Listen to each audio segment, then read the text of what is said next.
Good morning ทีนี้ให้เนี่ย ก็ให้แป้งจิบ แพนเค้ก อันนี้ โอเค อันนี้ใส่อย่างไร ใส่อัน1 tablespoon sugar อัน2อัน tablespoon กับโอยูแล้ว110 ml น้ำอันไข่อันหนึ่ง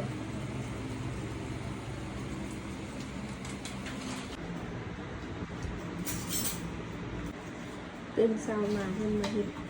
แพนเค้กอาหารเช้า